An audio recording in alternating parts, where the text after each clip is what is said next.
Alam mo ba na may missile na kayang tumama sa kahit anong bahagi ng mundo sa loob lang ng ilang minuto? Ito ang RS-28 Sarmat. Isipin mo ito sandali.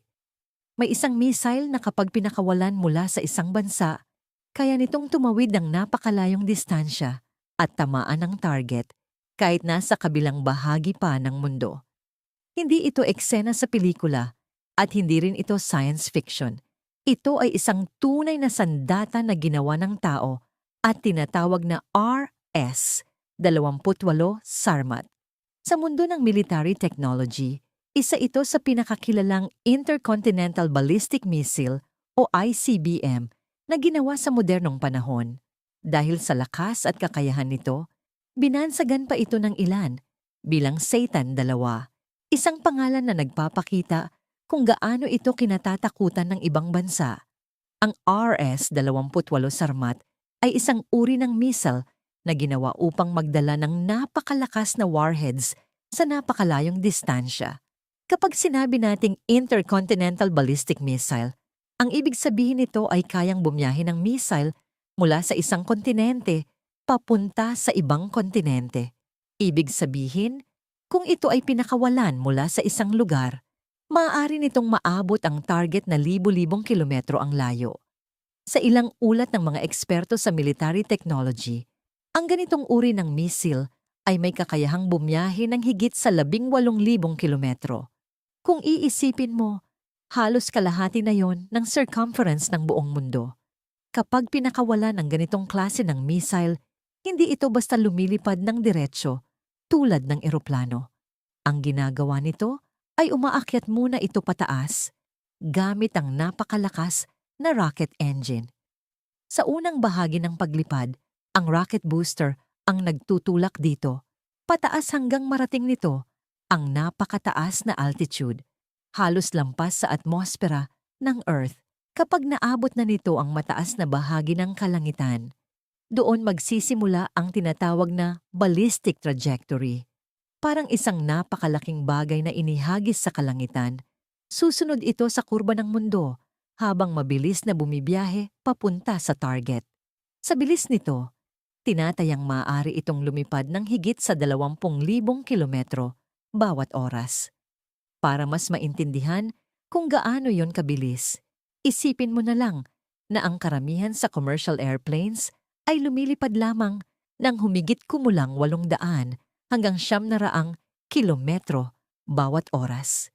Ibig sabihin, ang missile na ito ay maraming beses na mas mabilis kaysa sa mga eroplano na sinasakyan natin sa paglalakbay.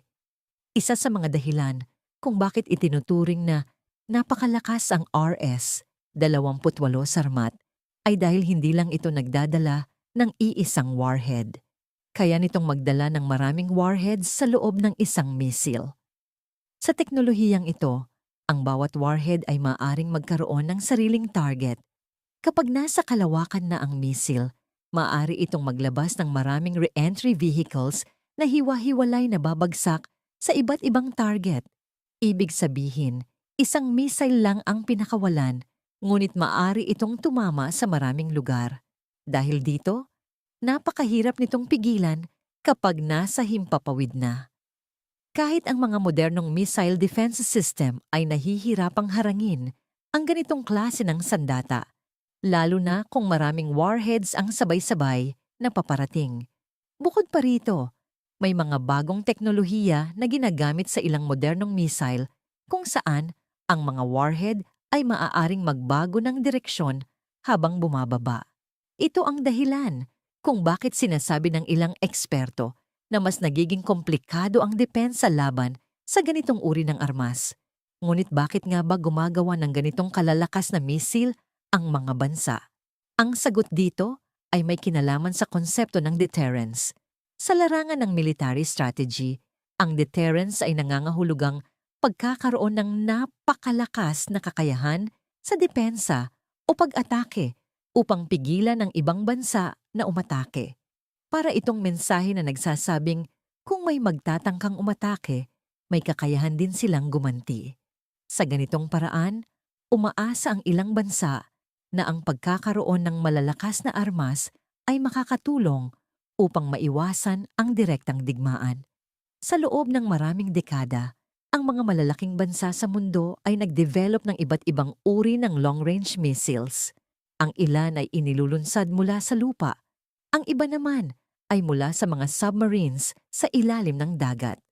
Mayroon ding mga sistema na kayang magdala ng warhead sa napakataas na bilis habang dumadaan sa kalawakan bago bumalik sa atmosfera ng Earth. Ang lahat ng ito ay bahagi ng modernong military technology na patuloy na umuunlad sa paglipas ng panahon. Kapag pinag-uusapan ang mga ganitong sandata, hindi maiiwasan na maisip ng maraming tao kung ano ang maaring mangyari kung sakaling magkaroon ng malaking digmaan sa pagitan ng mga bansang may ganitong kakayahan.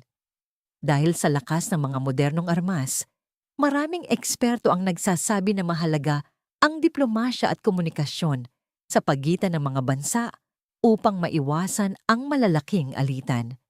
Sa kasaysayan ng mundo, maraming pagkakataon na ang tensyon sa pagitan ng mga bansa ay nalutas sa pamamagitan ng usapan kaysa sa digmaan.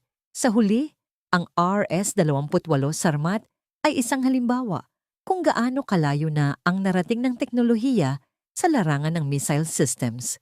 Ito ay simbolo ng kapangyarihan at kakayahan ng modernong engineering sa paggawa ng napakalalakas na rocket at guidance systems. Ngunit sa kabila ng lahat ng ito, marami pa ring umaasa na ang mga ganitong uri ng sandata ay mananatili lamang bilang bahagi ng deterrence at hindi kailanman gagamitin sa totoong digmaan. Dahil kung darating ang araw na magamit ang mga ganitong armas sa malawakang labanan, hindi lamang isang bansa ang maaapektuhan, kundi maaring buong mundo. Thank you for watching.